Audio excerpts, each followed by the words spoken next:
আজ 12 ঘন্টা বন্ধ দ্বিতীয় হুগলি সেতু। ভোর 6টা থেকে সন্ধে 6টা পর্যন্ত বন্ধ থাকবে বিদ্যাসাগর সেতু। মেরামতির কাজের জন্য বন্ধ থাকবে ব্রিজ।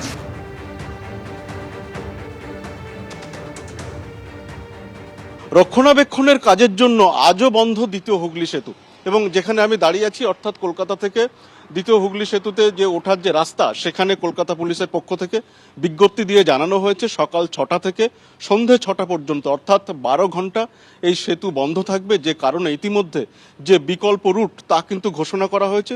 মূলত হাওড়া ব্রিজ এবং এর পাশাপাশি নিবেদিতা সেতু, এই সমস্ত জায়গা থেকে হাওড়া এবং কলকাতায় যে যাতায়াতের রাস্তা তা বলা হয়েছে। যেহেতু এই সেতু বন্ধ থাকবে 12 ঘন্টার জন্য এবং রক্ষণাবেক্ষণের কাজের জন্য এই সেতু আজকের দিনে অর্থাৎ রবিবার 12 ঘন্টার জন্য বন্ধ থাকছে। এবং দীর্ঘদিন ধরে এই সেতুর যে রক্ষণাবেক্ষণের কাজ চলছে, সে কারণে এরকম ছুটির দিনে এর আগেও এরকমভাবে বন্ধ ছিল এবং এই বন্ধ থাকার কারণে বিকল্প রুট ইতিমধ্যে ঘোষণা করা হয়েছে কলকাতা পুলিশের পক্ষ থেকে। ক্যামেরায় অভিজিৎ দত্তের সঙ্গে সত্যজিৎ বৈদ্য, এবিপি আনন্দ, কলকাতা।